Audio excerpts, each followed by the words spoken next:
All right, so this is something that's been on my mind for many years, but it was recently brought to my attention by one of my very good buddies.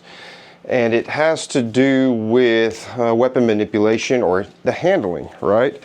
So if we're going to get into it, if you're going to be somebody that works in the profession that a firearm is your lifeline, right?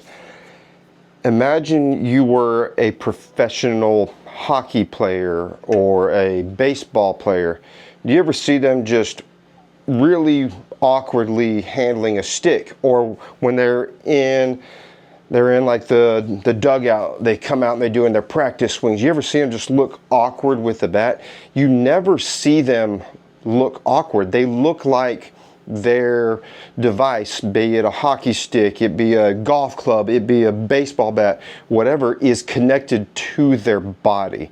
So the same thing needs to apply to firearms. So I have an AK here.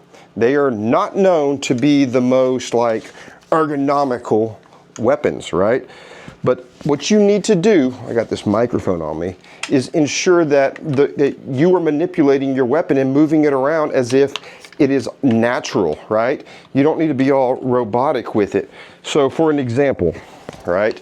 If you're walking around with your rifle or your pistol, I see guys, they get into like this overly tense, and maybe they're overthinking it, or they're just not comfortable with it, where they get all tight and they're kind of like, they're pulling it up and they're all scared. Everything needs to flow naturally. You can move it wherever it needs to go, right? You need to be able to move your sling, whatever you need to do, it needs to become natural, almost second nature, to where you don't look like a cornball.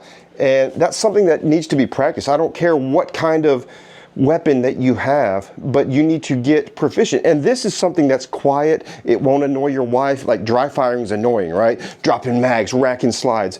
You can come down into your basement or go into like a second room, and you can sit here and just work on doing like ready ups. You can go from like the high ready or high port and just work on making it natural, where everything just flows and you're connected to the weapon.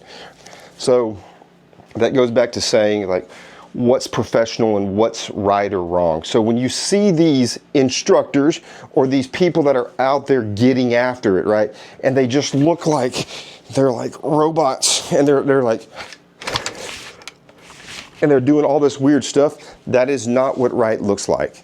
That's the sniff test that I was talking about earlier. If it looks goofy, it probably is goofy. So just food for thought, okay? Thank you. Goodbye.